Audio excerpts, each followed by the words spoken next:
Rubber band making பார்க்க போகிறோங்க. MDF பேஸில் அவுட் சைடில் ஃபுல்லாக நான் பால்செயின் ஃபிக்ஸ் பண்ணிட்டேங்க. அப்புறம் மேலே நான் ஜர்கான் பேஸ் வச்சு கவர் பண்ணியிருக்கேன். ஜர்கான் பேஸ் வச்சுட்டு அது மேலே ரெட் கலர் ஸ்டோன் வந்து ஜர்கான் ஒட்டியிருக்கேங்க. ஜர்கான் ஒட்டினதுக்கப்புறம் உள்ளே வந்து நான் green colour Moon shape, half Moon shape எடுத்து நான் உள்ளே வந்து ஒரு 8 ஸ்டோன்ஸ் ஃபிக்ஸ் பண்ணியிருக்கேன்.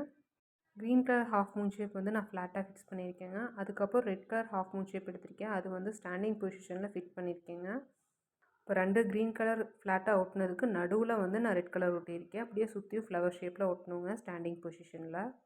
அதுக்கப்புறம் உள்ளே வந்து அடுத்தது க்ரீன் கலர் ஃபிக்ஸ் பண்ணியிருக்கேங்க. க்ரீன் கலர் ஃபிக்ஸ் பண்ணிவிட்டு அதுவும் ஸ்டாண்டிங் பொசிஷன் 3D எஃபெக்டில் தான் ஃபிக்ஸ் பண்ணியிருக்கேன். சென்டரில் 4x4 square shape kundan stone fix பண்ணியிருக்கேங்க. க்ரீன் கலர் ஃப்ளாட்டாக ஃபிக்ஸ் பண்ணியிருக்க 2 க்ரீனுக்கும் நடுவில் வந்து white colour kundan stone 4x4 square shape வந்து ஃபிக்ஸ் பண்ணிவிட்டு 2 ஸ்கொயர் குந்தனுக்கு நடுவில் கிளாஸ் ஸ்டோன் ஃபிக்ஸ் பண்ணி கம்ப்ளீட் பண்ணியிருக்கேங்க.